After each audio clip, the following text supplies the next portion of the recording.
Good morning students. आज हम लोग पढ़ेंगे श्रुति सम भिन्नार्थक शब्द। ये शब्द 4 शब्दों से मिलकर बना है। आप देख रहे हैं श्रुति प्लस सम प्लस भिन्न प्लस अर्थ। श्रुति माने होता है सुनना, सम माने समान, भिन्न माने अलग, अर्थ माने अलग अर्थ वाले शब्द। इसका अर्थ है सुनने में समान लगने वाले किंतु भिन्न अर्थ वाले 2 शब्द, अर्थात वे शब्द जो सुनने और उच्चारण करने में समान प्रतीत हों, एक से महसूस हों, एक से लगें, किंतु उनके अर्थ भिन्न भिन्न हों, अलग अलग हों, वे सम श्रुति भिन्नार्थक शब्द कहलाते हैं। तो फिर से ऊपर देखेंगे, श्रुति सम भिन्न अर्थ, सुनने में समान लगने वाले लेकिन अर्थ में अलग। तो ऐसे शब्दों को हम क्या कहते हैं? समश्रुति भिन्नार्थक शब्द। अब हम आपको इतने उदाहरण देंगे कि आपको एक एक शब्द का अर्थ समझ में आएगा और लगेगा कि अरे सुनने में तो एक से ही लगते हैं लेकिन अर्थ तो बिल्कुल ही अलग है। कभी कभी हम लोग स्पेलिंग मिस्टेक करते हैं। जैसे एक शब्द है सांस, उसमें अनुस्वार आता है और जब हम लिखते हैं अनुस्वार गायब कर देते हैं। अरे थोड़ी सी तो गलती हो गई, जल्दी जल्दी में हम अनुस्वार गायब कर देते हैं। वो शब्द क्या बन जाता है? सास।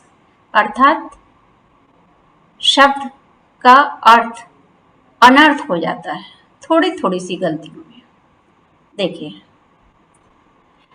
अवधि माने समय, अवधि बोली का नाम है, बोली है एक जगह की, अवध की, बोली को अवधि बोला जाता है। अनिल माने हवा होता है, तो अनल माने जब ई की मात्रा उसमें से हट गई तो उसका अर्थ क्या हुआ? आग। अभय अर्थात बिना भय के, निर्भय, बिना डर के, और उभय माने दोनों।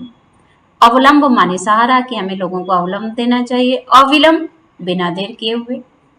एक मात्रा का अंतर है और शब्द का अर्थ बदल जाता है। अचार एक खाद्य पदार्थ है जिसे आप बहुत स्वाद के साथ खाते हैं। अगर आप आचार लिख देते हैं अचार की जगह तो वो क्या हो जाता है? आचरण हो जाता है, किसी व्यक्ति का आचरण। ऐसे ही अंक है, अंक माने संख्या या गोद, लेकिन यदि हम ग की जगह ग लिख देते हैं अंग तो उसका अर्थ बदल जाता है हिस्सा या भाग। उपकार का अर्थ होता है भलाई, अपकार का अर्थ होता है बुराई। देखिए बिल्कुल विलोम है। यदि हमने अ का उ बना दिया और उ का अ बना दिया तो पूरा अर्थ का अनर्थ हो जाएगा।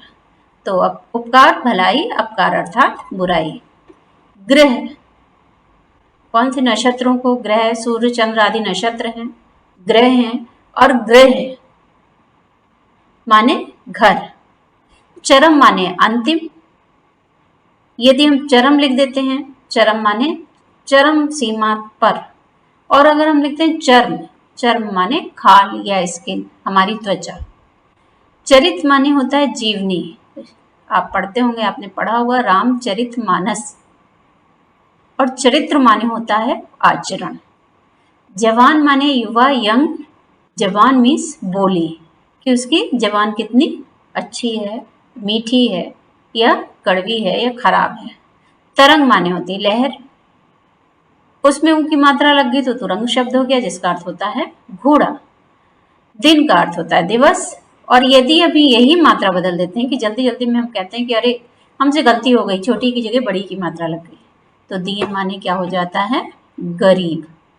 देव माने देवता, दैव माने भाग्य। एक मात्रा बढ़ा दी हमने तो उसका क्या अर्थ हो गया? भाग्य।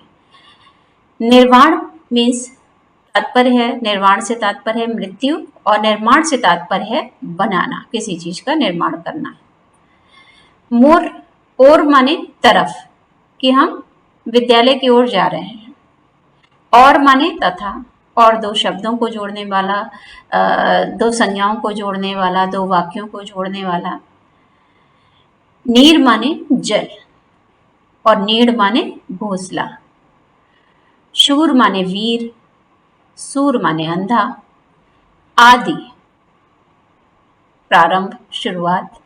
और यदि हम कहते हैं कि हम इस चीज के आदी हैं, अर्थात हमको इस चीज की आदत है। अपेक्षा, इच्छा कि हमारे माता पिता को हमसे बहुत सारी अपेक्षाएं हैं। उपेक्षा, कभी कभी हम लोगों की उपेक्षा का शिकार होते हैं। निरादर, तिरस्कार। उद्धार माने कष्ट से मुक्ति और उधार माने कर्ज। खान, खदान को कहते हैं। खान पठान को भी संबोधित किया जाता है। कर्ता, कारक को कहते हैं, सब्जेक्ट को कहते हैं। और जब हम कर्ता, रा की रेफ ने पूरा क र ता लिखा है, करना क्रिया है। नीर माने पानी और नीरा माने ताड़ का रस। एक मात्रा ही तो बढ़ाई है, लेकिन अर्थ बदल गया। नियत माने निश्चित कि हमको ये काम नियत समय पर करना चाहिए। नियत कि लोगों के पैसा आते ही लोगों की नियत बदल जाती, नियत बदल जाती, इरादा बदल जाता है। नीरद माने बादल। नीरज माने कमल। प्रसाद माने कृपा और प्रसाद माने भवन। प्रदेश प्रांत को कहते हैं। परदेश यदि हमने कर दिया तो विदेश हो गया। बाग माने बगीचा और बाघ माने जानवर। बास माने गंध और वास माने निवास। तो आपने देखा कि किस तरह एक एक मात्राओं से शब्दों के अर्थ बदल जाते हैं। कोई कोई तो कभी कभी तो शब्द एक रहता है, जैसे यहाँ पर आप देखिए खान शब्द एक ही है, लेकिन वो किस जगह पर किस रूप में इस्तेमाल किया जा रहा है, हमको ये देख करके उसका अर्थ देखना है। खान ने खान को खोदने का काम किया। एक खान पठान के लिए हो गया और एक खान माइंस के लिए हो गया। खान को खोदने का काम किया। तो ये थे समश्रुति भिन्नार्थक शब्द, अर्थात सुनने में समान लगते हैं लेकिन जिसके अर्थ अलग अलग होते हैं।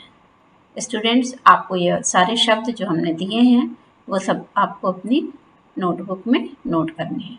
तो ये थे श्रुति सम भिन्नार्थक शब्द।